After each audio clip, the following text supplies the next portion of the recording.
धन्यवाद सर.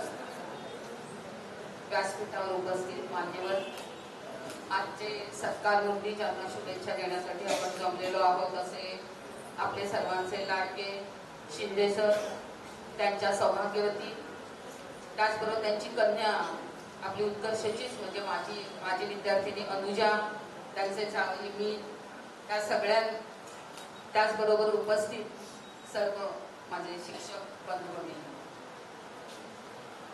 मग अशी सुरुवातीला येतात सर्वांना ही जी काही आपल्याला संधी मिळालेली आहे, अर्थात ती आपल्याला संस्थेने दिलेली आहे. एक आपल्याला आपलं प्रूव्ह करण्यासाठी, आपण कसं काम करतो हे प्रूव्ह करण्यासाठी आपण आपल्याला ही मोठी संधी दिलेली आहे. शिक्षक मित्र हो, जशी या संधीचं सोनं जे जे ह्या पदावर आले, म्हणजे ज्यांनी ह्या सगळ्यांचं सारथ्य केलं त्यांनी तर ते प्रूव्ह केलंच, आपणही प्रूव्ह कराल ह्याच्याबद्दल आपण सगळ्यांनी आपणचे सर्वांचे आभार मानणं अत्यंत गरजेचं आहे.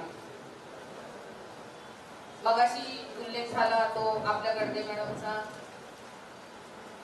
त्याचबरोबर अनुजा मॅडम सर्वात न भरून येणारी पोकळी आहे. संस्थेची असेल, विद्यार्थ्यांची असेल, खूप मोठी पोकळी आपल्यामध्ये निर्माण झालेली आहे. पण शिक्षक मित्र हो, आपण त्याच्यापासून धडा घ्यायचा. आपण फक्त शोक करू शकतो. 4 दिवस त्यांच्या आठवणीने थोडंसं आपल्याला दुःख होते, पण त्यांच्या कुटुंबाचं आणि त्यांची झालेली जी काही हानी आहे ती न भरून निघणारी आहे. परमेश्वर त्यांच्या कुटुंबाला खूप मोठं शक्ती प्रदान करो असं मी ईश्वरचरणी प्रार्थना करते. त्याच्यापासून शिक्षक मित्र हो आणि सगळ्यांनी मात्र एक धडा घ्यायचा आहे की आपली हेल्थ असेल किंवा आपण ज्या ठिकाणी नोकरी करतोय, नोकरीपेक्षा आपलं जो काही आपलं जे प्रोफेशन आहे ते व्यवस्थितरित्या पार पाडायचं आहे. तुम्ही व्यवस्थितरित्या पार पाडताच, परंतु कोणताही ट्रेस न घेता आपण ते काम करायचंय. आपण सर्वात भाग्यवान अशासाठी आहोत की आपण सर्वात मोठ्या कुटुंबाशी जोडलं गेलेलो आहोत, ते विवाह परिवाराशी आपणशी जोडलेलो आहोत. त्यामुळे कोणतंही संकट आलं कॉलेज संदर्भात तर तुम्ही घाबरून जायचं कोणत्याच प्रकारचं कारण नाहीये. तुम्ही ज्या पद्धतीने काम करता ते शांतपणे करा, कारण प्रत्येकाला सोसायटीमध्ये प्रत्येकाची गरज आहे, विवाहाला सगळ्यांची गरज आहे. त्यामुळे प्रत्येकाने आपली हेल्थ सांभाळून मात्र त्यापासून धडा घ्यायचा आहे. सर्वात महत्वाचं म्हणजे आज शिंदे सरांच्या शुभेच्छा देण्यासाठी मी या ठिकाणी आलेली आहे. ज्या वेळेला हे मोठा वटवृक्ष मगाशी भरत सरांनी सांगितलं की काय बी पेरलं वगैरे काही नाहीये. सुरुवातीला ज्या वेळेला 2011 पर्यंत एवढं काही आपली वाढ झाली, एवढ्या काही डिव्हिजन झाल्या की परमिशनवाल्या आणि विदाऊट परमिशनवाल्या अशा 33-34 डिव्हिजन आपल्या होत्या. आणि त्या टीम मध्ये अर्थात एक जो त्याचं सारथ्य करतो आहे तोच काय सगळं पार पाडतो अशातला भाग नाहीये. त्याच्यासाठी भरभक्कम अशी टीम असावी लागते आणि त्या टीमचं नेतृत्व करण्यामध्ये त्याच्या पाठीमागे असलेली जी फळी आहे ती फळी फार मोठं काम करते. आणि ते काम केल्यामुळेच आज आपण इथपर्यंत, म्हणजे आशिया खंडातलं सर्वात मोठं ज्युनियर कॉलेज आपलं आहे, एवढे विद्यार्थी आपल्याकडे आहेत, परीक्षेला बसतात, कोणत्याही प्रकारचं नुसन्स तयार न होता इतकं स्मूथली काम होते की आतापर्यंत, म्हणजे माझ्या नंतर माझ्यासोबत मराठे सर होते, त्यांनी जी काही घडी कॉलेजची बसवून दिली योग्य प्रकारे. मला शाळेचा अनुभव होता, शाळेत कसं काम करतात छोट्या प्रमाणावर होतं, परंतु मोठ्या प्रमाणावर आपण सगळ्यांनी मराठे सरांना साथ दिली आणि जे काही साथ तुम्ही ठरवला त्याचीच पुढची पायरी म्हणजे शिंदे सर त्यांना जॉईन झाले. आणि ते एक प्रकारे छानपैकी त्याचं असं संस्थेला पण एक आश्वास निर्माण झालं की एवढं मोठं कॉलेज आहे, परंतु जी काही टीम आहे ह्या ठिकाणी जी काही टीम काम करते ती अतिशय उत्तमरित्या करते. त्याच्यामध्ये नवीन नवीन लोक जॉईन झाले, म्हणजे आता 18, 19, 20 वर्ष झालेले या ठिकाणी प्राध्यापक आहेत, त्यांच्याबरोबर त्याच्यानंतर आलेले पण प्राध्यापक आहेत, परंतु सगळ्यांनी त्यांना इतकी छान साथ दिलेली आहे. भरत सर किंवा शिंदे सरांना माहिती असेल की तुम्ही संघटनेचं काम करता, तर बाकीच्या इन्स्टिट्यूटमध्ये इतकं एवढं निकोप असं वातावरण नव्हतं, परंतु ते निकोप वातावरण ठेवण्याचं काम आपण केलेलं आहे, कारण आपण त्यांच्या कुटुंबाचे घटक आहोत. मगाशी लेले मॅडमनी इतकं कौतुक केलं की ऍडमिशन काही नाही, मी फक्त तिकडे खुर्ची देऊन बसत होती, बाकी काही केलं नाही. पण जी टीम होती, म्हणजे सावळे मॅडम होते किंवा बाकी राजेश पाटील सर असतील, 2 सचिन असतील, सचिन कदम, सचिन पाटील, गोळे सर, नंतर सचिन राऊत, हे जे त्याच्यानंतरचे फळीची कामं होतं आणि नंतर प्रत्यक्ष शिक्षकांनी केलेलं आहे मान मोडेस्तव. काही काही शिक्षकांना तर पूर्ण वेळ ऍडमिशनचं काम करावं लागलं. अगदी मानेला त्यांच्या पाठीला खूप त्रास झाला, मी खरं सांगते. परंतु त्यांनी केलं, न तक्रार करता आपलं ऍडमिशन व्हायला पाहिजे. मग ते खरं क्रेडिट IT डिपार्टमेंट आहे, ह्या सगळ्यांचं क्रेडिट आहे, काहीच नाही. मी फक्त सांगणार ते बरोबर का चूक, त्याची कार्यवाही होते की नाही हे पण नाही मला माहिती, फक्त सांगायचं असं कर नितीन, असं कर तू, असं होते का बघ.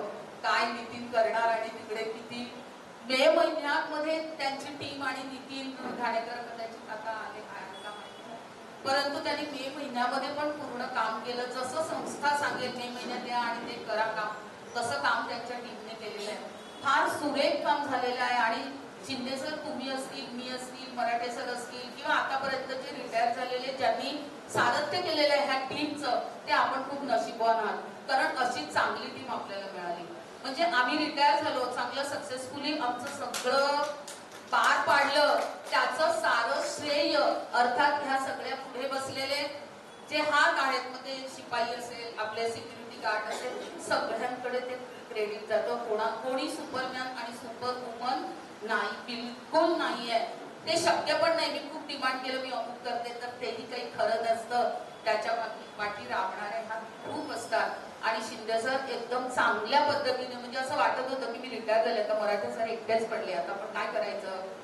मग संस्था विचारत होती काय करायचं, म्हटलं शिंदे सर मस्त आहेत, आपल्याला बरोबर त्या खुर्चीला शोभेशी आहे, कारण आम्हाला पण अंदाज नव्हता. मग ठरलं शिंदे सरांकडे जायचं, मस्त शिस्तप्रिय, आणि ते त्यांनी बरोबर पार पाडलं. कुठल्याला डगमगले नाहीये. म्हणजे रमेश पाटील आणि हेमाला पण सांगितलं, काय नाही, निर्णय घ्यायचा आणि अंमलबजावणी करायची. त्यासाठी राऊत मॅडम काय म्हणेल आणि बसलेला प्रिन्सिपल काय म्हणेल ह्याचा पण विचार करायचा नाही. हे शिंदे सर, तुम्ही काही काममंत्र्यांना देऊन जा. म्हणजे खरोखर तुमचं कौतुक आहे. असं नाही मॅडमची वाट बघा, त्या काय सांगतील, प्रत्यक्षात ते चालवत होते ना, मी कधीतरी येत असेल.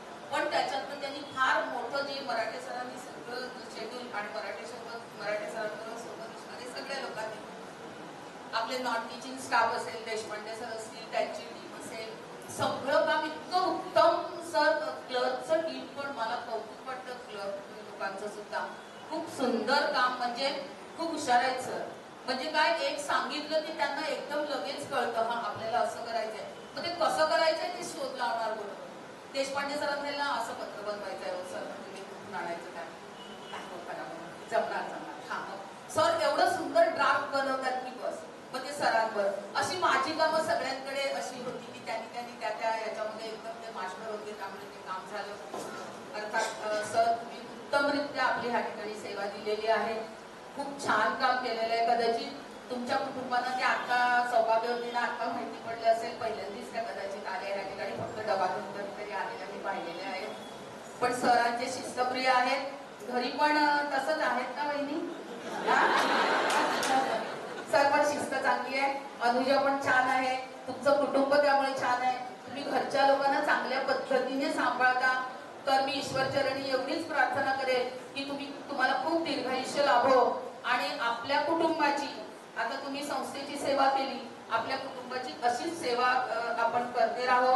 आपली आई पण आहे आपल्यासोबत, तुमच्या वहिनी आहेत, त्यांचे मुलं आहेत, सगळं सर कधी कधी शेअर करतात. तर आणि ते सांगितलेलं खरंच सरांनी की तुम्ही तिकडनं काही बिझनेस करा ह्या ठिकाणी, म्हणजे ऑर्गॅनिक काय, भाजी काय, तुमचं कडधान्य असतील ते वगैरे इकडे, आणि त्यांचे जावई तर बिझनेसमध्येच आहेत, त्यामुळे ते चांगलं त्याची लिंक कुठेतरी लावून देतील असं मला वाटते.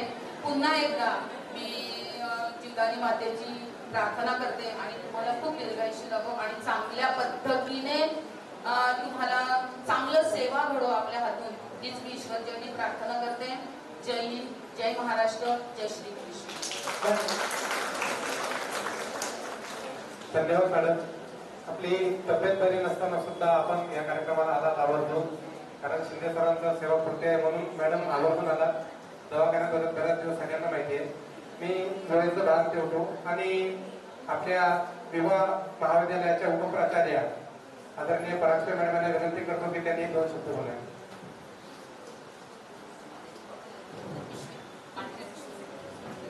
धन्यवाद सर.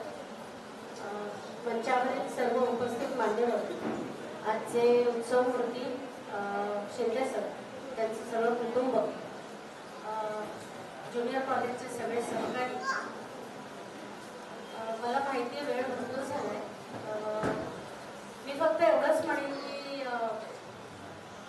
तसं म्हटलं तर ऑडमॅन आउट एकटीच आहे आता सध्या इथे. पण वरिष्ठ महाविद्यालयाच्या वतीने शिंदे सर, तुम्हाला तुमचं जे निवृत्तीचं आयुष्य आहे ते खूप सुखी, समाधानी आणि समृद्ध असं जाऊ दे. तुम्हाला, मला माहिती आहे की आज इतक्या वर्षाची सेवा देताना तुम्ही अनेक गोष्टींना मुरड घातली असेल. तुम्हाला कित्येक गोष्टी करायच्या असतील, पण त्या तुम्ही कदाचित वेळेअभावी, कदाचित दुसऱ्या काही अडचणींमुळे करू शकला नसाल. मला असं वाटतंय की आता ही संधी आहे जेव्हा तुम्ही त्या सगळ्या गोष्टी तुम्हाला करता येईल. त्यासाठी तुम्हाला पूर्णपणे आर्थिक, मानसिक, शारीरिक पाठबळ लाभो हेच परमेश्वराजवळ प्रार्थना करेन. आणि फक्त शिंदे सरांबद्दल बोलताना एकच गोष्ट मला अजूनही आठवते. जुन्या महाविद्यालयांमध्ये जेव्हा, जुन्या बिल्डिंगमध्ये जेव्हा आपलं ज्युनियर, सिनियर सगळंच छोटं कुटुंब होतं, त्यावेळेला मुळातच ज्युनियर सिनियर असा फार वेगळे पण नव्हतं. कारण बसायचोही सगळे एकत्र शिफ्ट प्रमाणे, पण तरीही जागा एक असल्यामुळे सातत्याने एकमेकांशी मनोगत शेअर केलं जायचं. आणि त्यावेळेला मला अजूनही आठवतंय की डिग्री कॉलेजचं असू दे किंवा ज्युनियर कॉलेजचं असू दे, कुठेही काही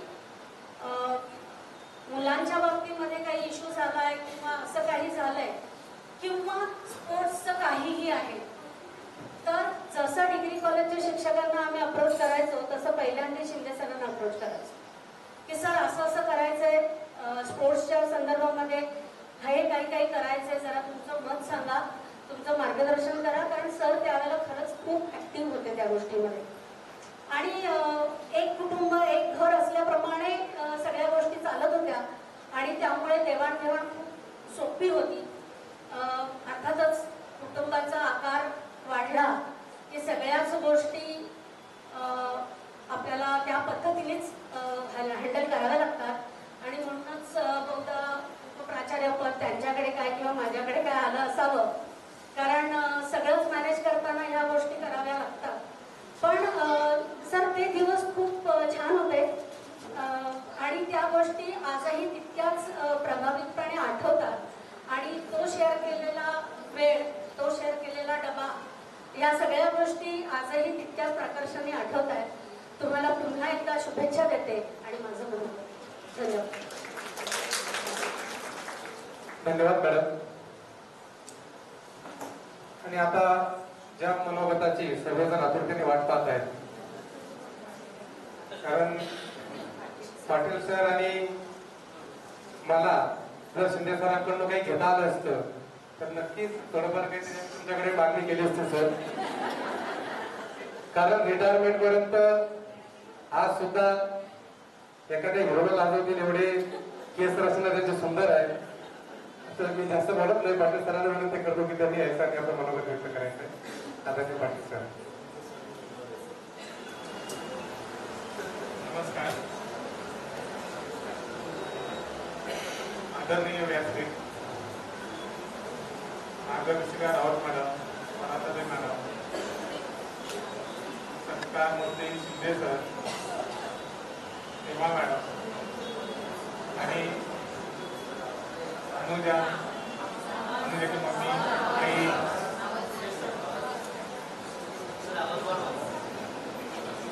अनुजाची मम्मी म्हणजे शिंदे सरांची पत्नी सौ माननीय शिंदे मॅडम, जावई आणि आपण सर्व मित्र,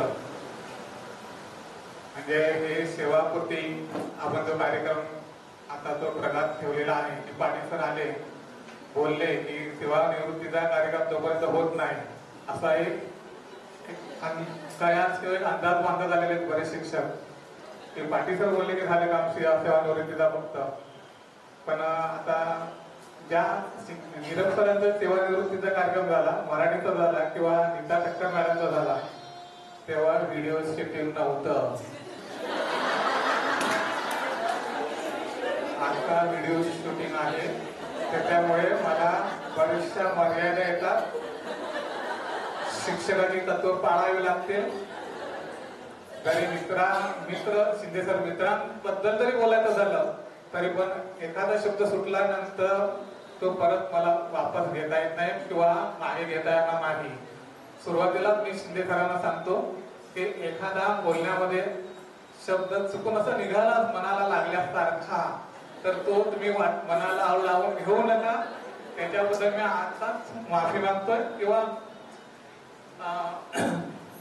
दिलगिरी व्यक्त करतो. जर असा एखादा शब्द निघाला तर ओघाने मी माझा एक फायदा करून घेतो या कार्यक्रमामध्ये.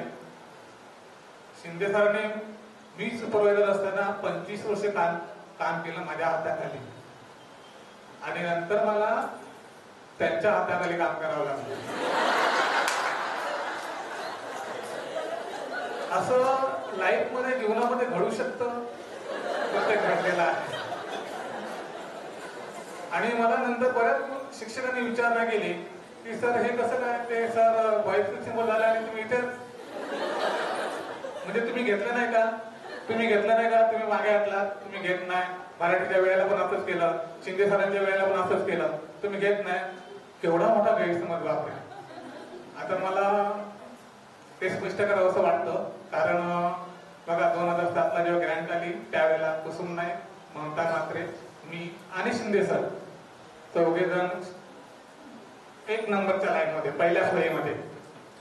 पण आता त्यावेळेला सिनियरिटी कोणाची पकडायची तर वयोमानानुसार सरांचा झेंडा लागला आणि मग सर तिथे प्राचार्यपदी बसले वयोमानानुसार. आलं लक्षात. ऍक्च्युली नियम काय देशपांडे सरांना माहिती आहे, पण मी तिथे राऊत मॅडमने सांगितलं सर असं आहे. मी मान्य केलेला होतो त्यावेळेला, कारण मला शिंदे सर आदरणीय होते त्यावेळेला. ते माझ्यापेक्षा मोठे होते. ते बघा त्यांची 14 जून 1999 आले, मी 17 जून 1996 आलो. म्हणून गैरसमज करून घेऊ नका. मी अगदी मोठा भाऊ मानला आणि त्यांना त्या पदावर मी विराजमान केलं. दुसरं बघा, आता मिळालं ते वयोमानानुसारच मिळालं. आता त्या मॅडमने बरेच आपल्याला हातभार लावला तिथे. त्या मॅडममुळे किंवा त्या संस्थेमुळे मला ते पद मिळालं, ते मी प्रामाणिकपणे घेतलेलं आहे. आणि आमच्या बघा ते मिळालेलं आहे. बघा कसं आहे, त्यांनी शिफारस केली, सरांनी पण शिफारस केली आमच्या नावांची आणि त्याच्यामुळे ते आम्हाला ते पद मिळालं. पद मिळाल्याचं काम केल्याचं काय ते वाटत नाही. आपण मनापासून काम करत राहायचं. कोणतंही राऊत मॅडम सारखं आजही बघा म्हणजे येतात, एवढ्या आजारी असून पण येतात आणि करतात, आपल्याला हँडल करतात एवढ्या लोकांना. मला विचारला झाली होती की शिंदे सरांना तुम्ही 25 वर्ष कसं काय हँडल केलं, हे सर एवढे स्ट्रिक्ट असून कसं काय हँडल केलं तुम्ही. तर मला प्रश्न पडतो की मॅडमनी कसं हँडल केलं. आणि त्याच्यानंतर प्रश्न पडतो की आपल्याला 240-50 लोकांना मॅडमने कसं हँडल केलं असेल. म्हणून मग अशा प्रश्नांची उत्तरं मी काही देत बसलो नाही की होतं असं आपल्याला स्वभाव असतो ना, त्या पद्धतीने आपण करत राहायचो. बॅनरवर बघा फोटो कसा छापलेला आहे, एकदम केस असे आहेत. मला तर ट्रम्प आल्यासारखं वाटतं. म्हणजे अमेरिकेचा ट्रम्प जसा येतो भारतामध्ये 2 महिन्यातून 1.5 महिन्यातून, तसं सर मार्चला आले, एप्रिलला आले, जुलैला आले, आता ऑगस्टला आले. येऊन सही करायचे, निघून जायचे. म्हणजे अक्षरशः आज पण मला तो तीच भावना आहे त्यांच्याप्रती. कोणीतरी एक मोठी व्यक्ती आलेला आहे आणि आम्ही वाट बघत होतो तिथे. गिरफ सरांच्या सेवानिवृत्तीला सरांनी आपलं भाषण केलं. त्यावेळेला सर काय बोलले होते की मला शिक्षक या पदामध्ये किंवा शिक्षक या व्यवसायामध्ये फारशी रुची नव्हती. मला मिलिटरीमध्ये जायचं होतं, सैन्य दलामध्ये जायचं होतं आणि ते सैन्य दलाचे नियम त्यांनी इथे लावले.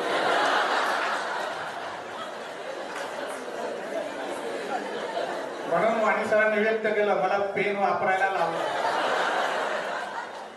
हे कॅटलॉग घेणारे हाच नियम दाखवता आहे की सैन्य दलातला आहे, मी करतो शेवटपर्यंत मला लढायचं आहे, शेवटपर्यंत कॅटलॉग घेतला. आणि विशेष म्हणजे तसं देशभक्ती म्हणजे अगदी इलेक्शन ड्युट्या पण त्यांनी शेवटपर्यंत केलेल्या आहे. इलेक्शन ड्युट्या अशा की कुठेही कोणत्याही कानाकोपऱ्यात जाऊ द्या, सरांनी अगदी जे का असेल ते खाऊन पिऊन अगदी आरामात हसत केलं त्या इलेक्शन ड्युट्या केलेल्या आहेत. फार तिखट खाणारे, तिखट बोलणारे शिंदे सर म्हणजे अगदीच त्यांच्या व्यक्तिमत्वाप्रमाणे तिखट, म्हणजे जसं ठाकूर सर किंवा इरकर सरांनी, गरज सरांनी त्यांच्याविषयी मत व्यक्त केलेलं होतं की खरोखर सर शिस्तबद्ध, काटेकोरपणा त्यांच्यामध्ये आपल्याला दिसून येत होता. त्याच पद्धतीने ते आहेत आणि पुढे ते राहतील. भूगोलाचे विद्यार्थी ते दिसले ना की वॉशरूमला जायला दिशा बदलायची, एवढे स्ट्रिक असायची. म्हणजे अगदी छान अध्ययन एकदम उत्तम, पण स्ट्रिक असल्यामुळे मुलं सुद्धा घाबरायची. पण मला असं वाटतं झेडपीची मुलं असती ना तर झेडपी शिक्षक मुलांना वॉशरूमला जायची गरजच नसते, एवढे ते स्ट्रिक होते त्या पद्धतीने. आणि काटेकोर ते राहिलेत आणि विद्यार्थ्यांचा पहिल्यासाठी त्यांनी सगळं अध्यापन केलेलं आहे. आणि बरं आमच्यामध्ये पण ते आमच्या ग्रुपमध्ये आर्ट्समध्ये जेव्हा काम करायचे त्यावेळेस त्यांचा दरारा असायचा. ते एखादी पार्टी करायची झाली, वर्गणी मागायची झाली, वेळापत्रकामध्ये बदल करायचा झाला ना, शिंदे सरांना विचारा आणि करून द्या, कोणीही त्यांच्याकडे जात नसायचं. त्यांना सांगायचं वर्गणी द्या एखाद्या कार्यक्रमाची किंवा वेळापत्रकामध्ये बदल करा किंवा विषयामध्ये अगदी डाऊट असेल तर विचारा, तर तिथे न गेलेलं बरं. असं बऱ्याच शिक्षकांचा एक अनुभव होता. पण ती शिस्त म्हणजे विषयाबद्दल तुम्हाला नॉलेज नाही ना, सरांना आहे, पण विचारायला पाहिजे ना. पण सर बोलतील आपल्याला, तुम्ही का वाचन करत नाही. सरांना एक छंद होता, वाचनाची फार आवड आहे त्यांना. मोठमोठी पुस्तकं अगदी मराठी वाङ्मयाचे काही साहित्य त्यांनी वाचलेले आहेत, छावा वगैरे किंवा विश्वास पाटलांच्या कादंबऱ्या त्यांनी वाचलेल्या आहेत. म्हणजे अगदी घरी वेळ मिळायचा भरपूर आणि त्या पद्धतीने त्यांनी वाचन सुरू ठेवलेलं होतं. आधी आपण जर बघितलं त्यांचा रेकॉर्ड वगैरे काय वाचनाचं, त्यांचं उत्तम छान वाचन होतं. अगदी मराठी शिक्षकांना लाभेल या पद्धतीने त्यांचं वाचन होतं. असे जरी असले ना तरी ते आतून एकदम ठाकूर सरांनी बोलल्याप्रमाणे ते आतून एकदम फणसासारखे, एकदम गोड छान आतून. आम्हाला आम्ही जेव्हा लग्नाला गेलो होतो, अनुजाच्या लग्नाला, आम्ही 8-10 लोक गेलो किंवा 20-25 लोक असतील तिथे. पण मी सिनियर म्हणून त्यांनी जे मला मिठी मारले त्या मिठीची ऊब मला अजूनही जाणवते. म्हणजे या पद्धतीने ते भावनाशील तिथे झाले. बऱ्याच वेळ ते मला पकडून होते. मलाही असं वाटलं की सर आज एवढे भावनाशील का झाले. पण मुलीच्या लग्नामध्ये असे भावनाशील होत असतात आई वडील, त्या दृष्टिकोनातून ते फार इमोशन झाले होते, भावनाशील झाले होते. आणि म्हणून मला त्यावेळेला जाणवलं की किती सर आतून ओल्या आहेत किंवा फणसासारखे आहेत.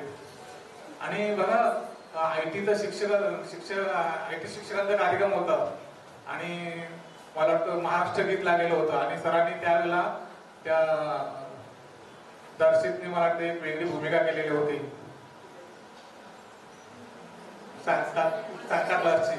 तर त्यावेळेला सरांनी त्या ग्रुपला 1000 रुपये बक्षीस दिलेलं होतं. म्हणजे कोणत्या शिक्षकाला असं वाटलं नाही की आपण द्यावं, पण सरांना त्यांनी ते महाराष्ट्र गीत या दृष्टिकोनातून त्यांना ते भावलं. म्हणजे हे काय आहे तर देशभक्ती आहे. 50वा वाढदिवस कोणी साजरा केला आपल्या कॉलेजमध्ये? सरांनी केला. अख्ख्या कॉलेजला काय द्यायचं ते दिलं, साजरा केला. सगळं छानपैकी सगळ्यांना खाऊ पिऊ दिलं, आशीर्वाद दिले, आशीर्वाद घेतले.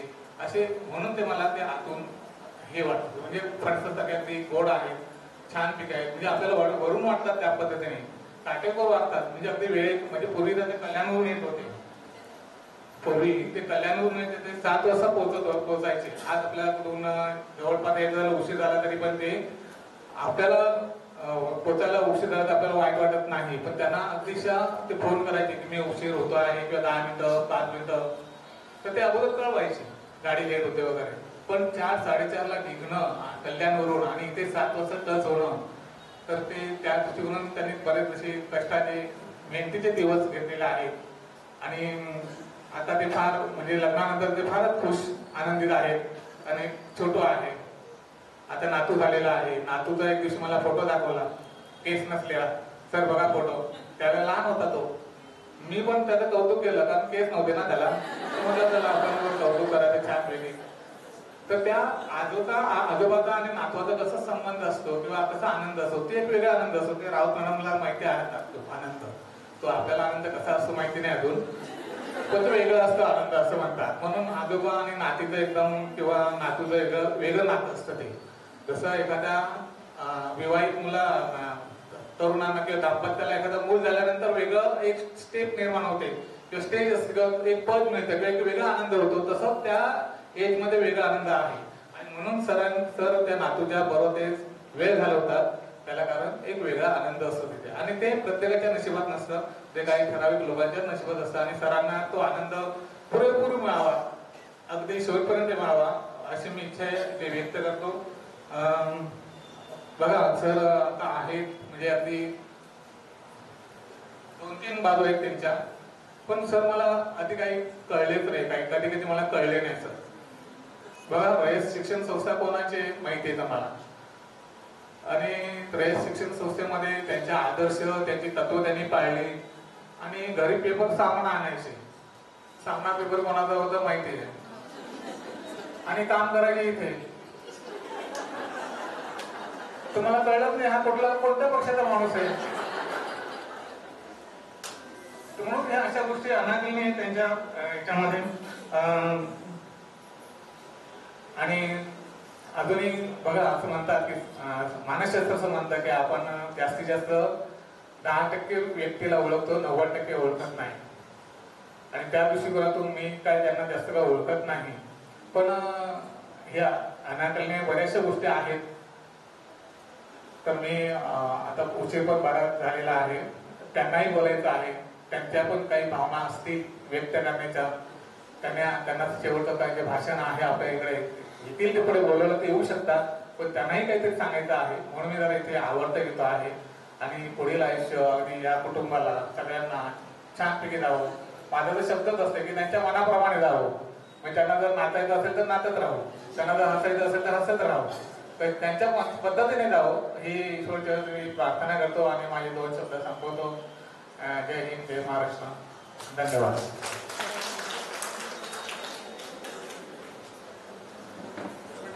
धन्यवाद सर.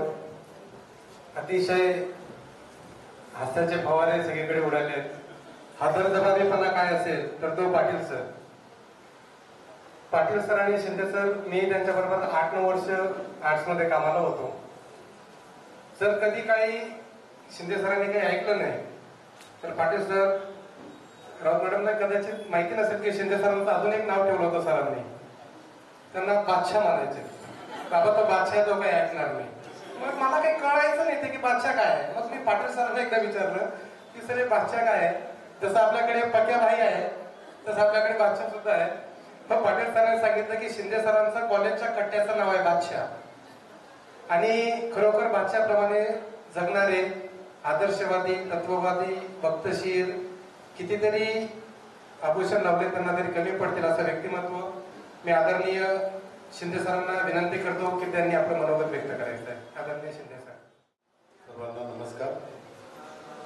व्यासपीठावर उपस्थित आपल्या सर्वांच्या मार्गदर्शिका आणि त्यांच्या कृपाशीर्वादामुळे 1999 साली मला या संस्थेत काम करण्याची संधी मिळाली. त्या राऊत मॅडम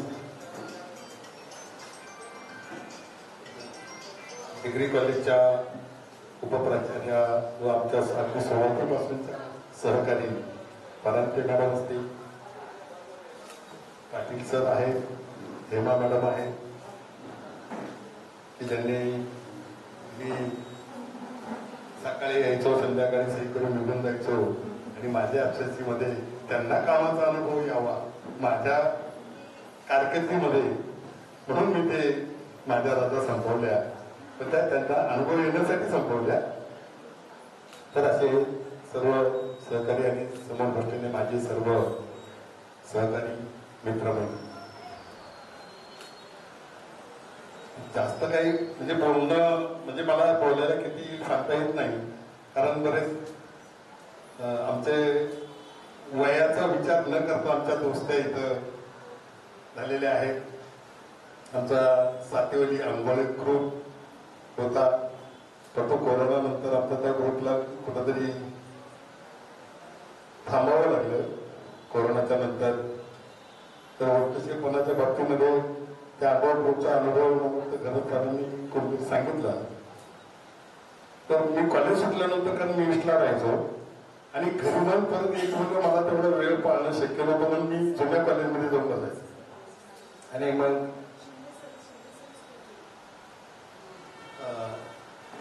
देशपांडे सर असतील, खरं सर असतील, वाणसर, हे सगळे कॉलेजच्या परिसरात राहणारे, घरी जाणार मस्तपैकी कुटुंबात आपल्या वाणीसर पण नसतं, स्वतः असतं, वहिनींचं असतं, चहा घेऊन येणार, फ्रेश होऊन येणार, तो पण तुम्ही वाट बघणार आणि मग आम्ही हसत खेळत त्या ठिकाणी जाणार. रात्री आंघोळ वगैरे करून पाटील सरांचं तर काय मराठी सरांच्या संदर्भामध्ये असे चालायचे. तर जे वय पद हे कुठे आडवं आलं नाही. असे आमचे सर्व मित्र जुन्या आठवणींना नक्कीच उजळा देईल, पण मला इथं ते बोलता येईलच तसं नाही. कारण बऱ्याच जण सांगितलं की कठोर शेवटी एखाद्या खुर्चीवर बसल्यानंतर पद मिळाल्यानंतर तसं वागावं लागतं किंवा तसं पर्याय नसतो त्या गोष्टीला. आणि एक काही स्वतःची शिस्त किंवा स्वतःचे काही तत्व असतात वागण्याचे. तर त्यांनी सांगितलं की आम्ही दादरला काहीतरी एक तर भेट व्हायची प्रवासामध्ये कॉलेजला येताना. तर ते दुर्दैवी वेळ होती की कल्याणला म्हणजे माझ्या भावाचं दुर्दैवी निधन झालं, अपघाती निधन झालं आणि त्या धक्क्यामध्ये वडिलांना अटॅक आला. कल्याणला बहीण आणि भाऊ राहतात, म्हणून मी असं ठरवलं की तिथं मी जर राहिलो तर दर शनिवारी मी संध्याकाळी गावाला आईवडिलांकडे जाऊ शकतो. भावाची मिसेस आहे, तिचे 2 लहान मुलं होते, 3 वर्षाचा आणि 5 वर्षाचा. तर त्यांना आम्ही जाऊ शकतो, भाऊ जाऊ शकतो, मी जाऊ शकतो. मग मी कल्याणला शिफ्ट झालो आणि त्याच वर्षी कॉलेजचं टायमिंग 6:45 सकाळी. तर मी 3 वाजता त्या ठिकाणी उठायचो. मिसेस मला तेव्हा डबा बनवून द्यायची. मी 4 वाजता घर सोडायचो. सकाळच्या वेळेला साकेत कॉलेजच्या बाजूला राहायचो मी आणि तिथून 25 मिनिटं ते अर्धा तास चालत सकाळी सकाळी यायचो आणि मग बाहेर दादर म्हणा किंवा दिवावसी गाडी बघून असा प्रवास होता. आता जेवढे कष्ट केल्याशिवाय पर्याय नसतो. स्ट्रगल केलेला होता. रयत शिक्षण संस्थेचं थोडंसं कर्मयोग भाऊराव पाटलांचे विचार, भाषणं केलेली असल्यामुळे 22 सप्टेंबर हा त्यांचा जो काही जन्मदिवस असतो, शाळेत असताना भाषणं केली असल्यामुळं ते अंगीकारले गेले. भाषणात बोलणं आणि अंगीकारण्याच्यामध्ये फरक असतो. आणि मग असं रयत शिक्षण संस्थेत जोचंद्र नायगाव पूर्वेला मी जेव्हा रुजू झालो आणि वाणी सरांनी जो पेनचा किस्सा सांगितला त्याचा जन्म कुठं झाला ते सांगतो. त्याचा इंग्लिशचे गंभरे सर म्हणून माझे मित्र होते. मी 8 फेब्रुवारी 1995 ही माझी तिथली नेमणूक तारीख होती. आता फेब्रुवारी महिन्यात मी आलो, शनिवारी रुजू झालो. जे आलो हाफ डे होता. प्रिन्सिपलने सांगितलं सोमवारी या, मी 8 तारखेला हजर करून घेईल. मी 10 फेब्रुवारीला 8 तारखेच्या याच्यावरती 10 तारखेला हजर झालो. तेव्हा निवड समारंभ झाला 12वीच्या विद्यार्थ्यांचा. मला ती मुलं भेटली नाही. 11वीचा थोडाफार सिलेबस होता तो गोल केला आणि निकाल तयार करण्याचं काम चालू असताना मला सहाय्यक शिक्षक म्हणून निकाल बनवणाऱ्या क्लास टीचरच्या सोबत काम करायला दिलं. आता ती तर मोठी शीट होती, जवळजवळ 3 फूट लांबीचे आणि 1.5 फूट रुंदीचे. त्याच्यावरती एका मुलाला 5 ओळी असायच्या आणि त्याच्यामध्ये त्या मुलाचं सर्व संकलित असायचं आणि वरच्यावरती मार्क भरून शेवटच्या कॉलममध्ये त्याचा चेहरा असायचा, पास नापास वगैरे काय. तर त्या 2 मुलांच्या नावामध्ये स्केचपेननी रेषा ओढावी असं मला वाटलं.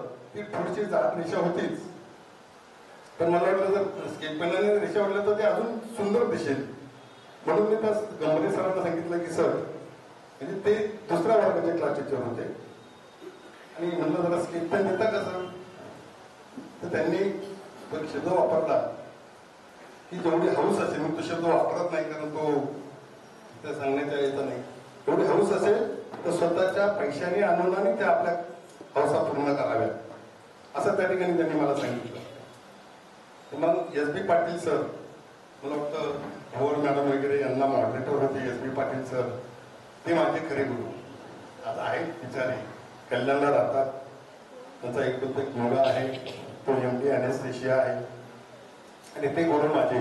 त्यांनी सांगितलं मनाला लावून घेऊ नको, फक्त माणसं ओळखायला शिक. तू आता इथे पहिलं फळ ठेवलंय, पण अशी माणसं येतात जातात, तर तो माणसं ओळखायला शिक आणि कोणाशी कसं वागायचं ते ठरव. ते शेवटपर्यंत मला आजपर्यंत जमलं नाही. माणसं ओळखली, पण जर कोणी शिव्या देणार असेल ना तरी त्याच्या संदर्भात कधी राग आपण मनात ठेवला नाही, हसून खेळूनच राहायचं अशा पद्धतीने. आणि म्हणून मग मी सरांना थोडंसं, मला त्यावेळेला सरांनी जो किस्सा सांगितलाच आहे, त्या दिवसापासून माझ्या बॅगमध्ये कोणतीच वस्तू अशी नव्हती की जी शिक्षकाला हवी असते, शिक्षकाकडे असावी, विद्यार्थ्याकडे असावी, ती माझ्या बॅगमध्ये असायची. पाऊचच असायचा विद्यार्थ्यांसारखा. आणि मी शक्यतो कोणाकडे पेन मागितला नाही, पण मागायची वेळ आली असेल तर मी सॉरी म्हणून तो पेन मागायचो. शक्यतो त्याची वेळ आली पण आलेली आहे काही वेळेला. आणि मग असं थोडंसं एक वागण्याची जी त्याची पद्धत असते ते अंगीकारलं गेलं. सर्वांनी मला उपप्राचार्य झाल्यानंतर सहन केलं. ठिकाणी आता संस्था, प्रशासन आणि सहकारी, जात्याला 2 हे असतात, परंतु इथं 3 थर होते.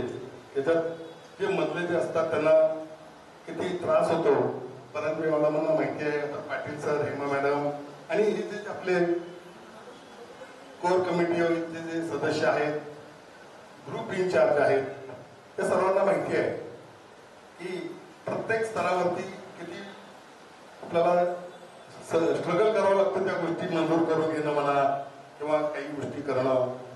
याच्यासाठी फार ते जो व्यक्ती असते त्या पदावर बसलेली त्याची फार ससेवडपट होते. त्या लोकांसारखा असा तो सारखा मध्ये तिकडे तिकडे ठेवल्यासारखं त्याचं काम असतं. पण जेव्हा एखादी जबाबदारी संस्था आपल्यावरती कोणावरती येऊन पुढे देईल तर ती त्या व्यक्तीचं खरं कर्तृत्व काय किंवा ती व्यक्ती करू शकते की नाही हे बघूनच देणार. वरिष्ठ किंवा अमुक तमुक ओळख वगैरे इथं आपण करते ह्या गोष्टी चालत नाही. काम करणारी व्यक्ती असेल, त्या व्यक्तीकडून काम केलं जाऊ शकत असेल तर अशाच व्यक्तीनं ते दिलं जाईल असं संस्थेनं सांगितलेलं आहे. आणि म्हणून पाटील सरांनी सांगितलं की सेवा निष्ठ वगैरे आणि सुपरवायझर आमचे मैत्रीचे संबंध हे जेव्हापासून आम्ही एकत्र आलो तेव्हापासूनचे आहेत. म्हणजे कौटुंबिक संबंध आम्ही म्हणजे घरी सरांच्या घरी रात्री मुक्कामी जाऊन तिथून किडनी स्टोनचं औषध घ्यायला कुठं तर तोरणगण वगैरे आईनं रात्री पहाटे उठून भाकऱ्या करून ते तो गोला बारूद असतो त्यांच्याकडे एक तळलेली मिरची आणि मीठ किती तिखट आहे खातो, स्वभाव कसा आहे त्यांनी त्याच्यामुळे सांगितलं. ते तर सर्व माझे जे काही लहान अनेक बंधू म्हणजे सगळे बंधूच मला सगळे मोठा भाऊच म्हणत होते आहेत तिथं मागे बसलेले सर्व. आणि ह्या माझ्या सर्व बंधूंना भगिनींना एकच सांगेल, आपण जिथं काम करतो त्या संस्थेच्या उत्कर्षासाठी निश्चित प्रयत्न केले पाहिजे. ज्या विद्यार्थ्यांच्या समोर आपण जाणार आहे, विद्यार्थी टिकले तर आपलं अस्तित्व टिकणार आहे हे सगळ्यांना उमजलेलं आहे. आणि म्हणून मी जरी इथं प्रवेश प्रक्रियेच्या कालावधीत तिथं नव्हतो, बोर्डाच्या परीक्षेच्या कालावधीत तिथं नव्हतो, परंतु इत्यंभूत सर्व मेसेज वगैरे मी त्या ग्रुपवरती असल्यामुळे सगळे माझ्याकडे येत होते. आणि मॅडम एवढी धावपळ केली मॅडमांनी, मी जेव्हा 2दा आलो पण मॅडमांची भेट झाली नाही. परंतु मॅडम मी वरती कुठून होतो तर खाली सारख्या इकडून तिकडे 114 मध्ये इकडे सारखी धावपळ करत होत्या. विद्यार्थी कमी झाले तर मॅडमांच्या जॉबवरती काही परिणाम होणार नाही, आपल्या जॉबवरती. फक्त एक मॅडमांना आस्था आहे संस्थेविषयी, संस्थेने त्यांच्यावरती टाकलेला विश्वास असेल, त्यांची कामाची तळ आपण पहिल्यापासून बघतो ती आजही. उलट तेव्हा तर त्या पदावर असताना ती त्यांची जबाबदारीच होती, पण आज त्याच्या दुप्पट धावपळ करतायत. वय मात्र वाढत चाललंय आणि धावपळ ही त्याप्रमाणे वाढत चालली आहे. आणि मला वाटतं आपण 95-96% पर्यंत ऍडमिशन माझ्या यावर्षी झालेले आहे. 100% आता हे पुढच्या 8 आणि 9 तारखेला जो काही राऊंड आहे आपले 100% प्रवेश पूर्ण होती. आणि या सर्वांमागे तुमची मेहनत आहे. मार्गदर्शन करणारे वरिष्ठ आहेत. कुट्टी सर असतील. कुट्टी सरांनी मला खरं तर राऊत मॅडमांकडे पाठवलं होतं 1999च्या फेब्रुवारीमध्ये. राठोड सर होते मला वाटतं, ते जॉग्राफीचे सोडून गेले अचानक.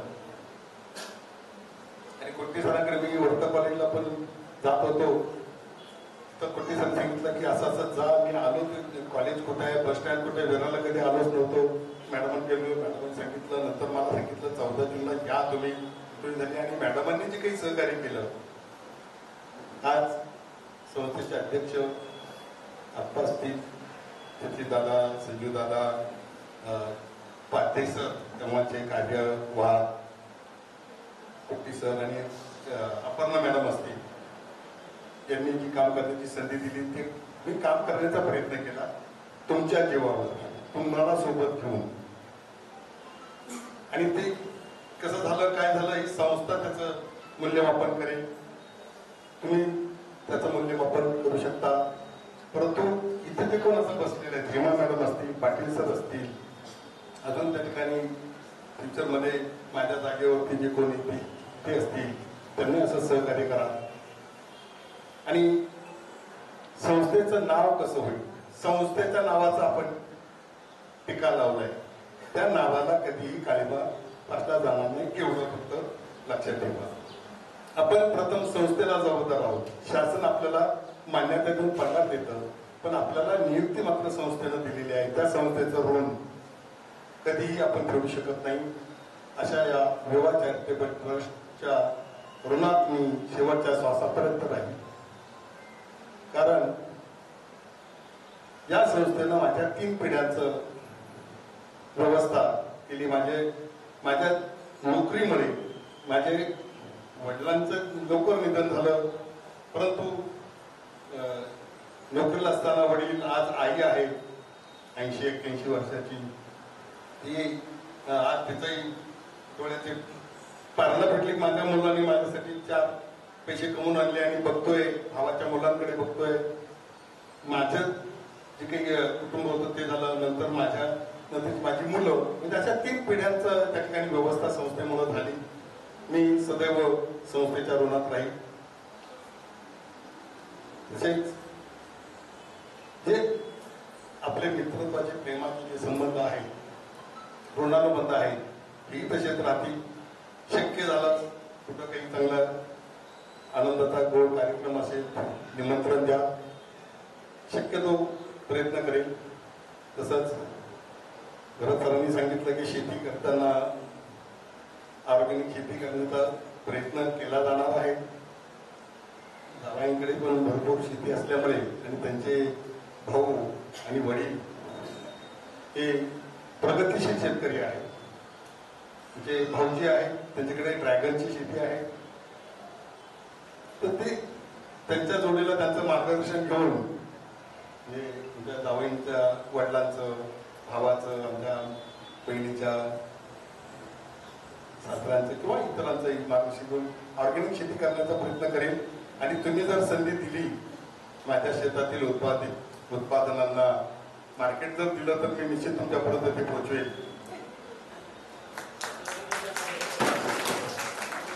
फक्त तुम्ही मागणी करा. माझ्याकडे असेल तर मी तुम्हाला गव्हाचा पुरवठा होईल, भाजीपाल्याचा होईल, सर्व होईल, त्यात काही वाद नाही. तर मी काही थांबणारातला नाही आहे.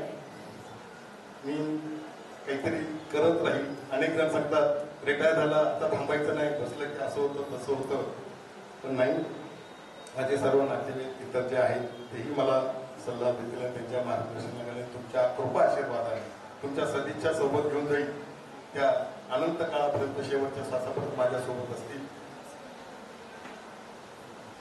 जास्त काही बोलत नाही कारण बरेचशा काही गोष्टींचा उजाळा पाटीलचा ठाकूरचा आम्ही दिलेला आहे. अनेक गोष्टी आहेत. जमलंच तर मी त्या माझ्या पुस्तक रूपानं पासून ते पर्यंत या नावाचं पुस्तकाचं नाव पण मी फार पूर्वीच हे करून ठेवलेलं आहे.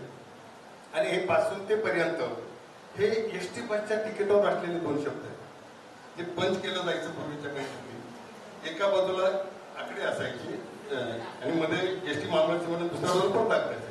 कोणत्या स्टेजला बसला प्रवासी, कोणत्या स्टेजला उतरला. आणि मग ते मला ते तेव्हाच आठवलं होतं की मी माझ्या जीवनाचा सर्व प्रवास पासून ते पर्यंत मी कोणत्या स्टेजला गाडीत बसलो आणि कोणत्या स्टेजला उतरलो असा मानस आहे. ते कितपत यशस्वी मला सांगता येत नाही, परंतु मी पुस्तक रूपात ते लिहिण्याचा प्रयत्न करेन. त्याच्यामध्ये तुमच्या सर्वांच्या गोड आठवणी माझ्यासोबत असतील आणि त्या मी त्याच्यामध्ये व्यक्त करण्याचा प्रयत्न करेन. जर तुमच्या सदिच्छा असेल तर तेही होईल. जास्त काही बोलत नाही. तुमच्या सर्वांचे आशीर्वाद सदिच्छा प्रेम घेऊन मी या ठिकाणी जाणार आहे आणि ते सदैव शिदोरी शेवटपर्यंत माझ्यासोबत राहील. थांबतो. धन्यवाद.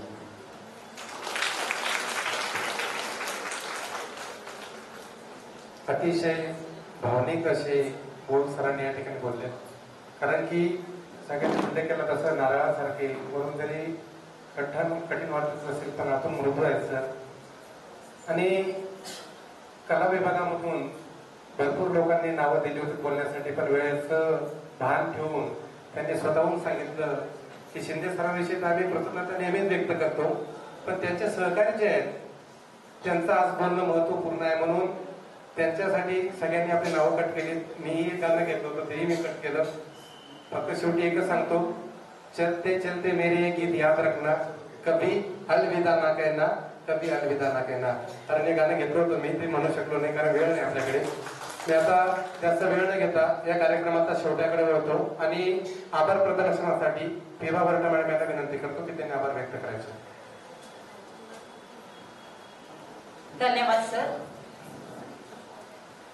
सन्माननीय व्यासपीठ व उपस्थित शिक्षक बंधू भगिनी, उपप्राचार्य श्री सुभाष शिंदे सर यांच्या सेवापूर्ती कार्यक्रमासाठी उपस्थित असलेले मंचावरील सर्व मान्यवरांचे मी आभार मानते. त्यांनी आपले मनोगत व्यक्त केले त्याबद्दल सुद्धा मी त्यांचे आभार मानते. आपण येऊन या कार्यक्रमाची शोभा वाढविली त्याबद्दल तुमचे मनापासून आभार. संस्थेचे सन्माननीय अध्यक्ष व सन्माननीय सर्व पदाधिकारी यांचेही मी आभार मानते. सांस्कृतिक विभागाच्या प्रमुख माननीय जयकर मॅडम व सांस्कृतिक विभागाचे इतर सदस्य यांचेही मी आभार मानते. त्यांनी या कार्यक्रमाचे आयोजन केले व चांगल्या प्रकारे हा कार्यक्रम पार पाडण्यास सहकार्य केलं. माननीय श्री सुभाष शिंदे सर यांच्या कुटुंबातील सदस्य या कार्यक्रमासाठी उपस्थित राहिले त्यांचेही मी आभार मानते. श्री योगेश राजपूत सर यांनी सूत्रसंचालन करून या कार्यक्रमाला चांगल्या प्रकारे पार पाडण्याचे प्रयत्न केले. प्रास्ताविक करणाऱ्या सौ दीपिका चौधरी मॅडम यांचेही मी आभार मानते. कोर कमिटीचे सदस्य या कार्यक्रमासाठी उपस्थित राहिले त्यांचेही मी आभार मानते. मनोगत व्यक्त करणाऱ्या सर्व शिक्षकांचे व कविता सादर करणाऱ्या शुभम मॅडमचे देखील आभार. काजल मंडल या विद्यार्थिनीचेही आभार, तिने स्वागत गीत गायले होते. त्याच प्रकारे उपस्थित सर्व शिक्षक व शिक्षकेतर कर्मचारी या सर्वांचे मी आभार मानते आणि हा कार्यक्रम संपल्याचे मी जाहीर करते.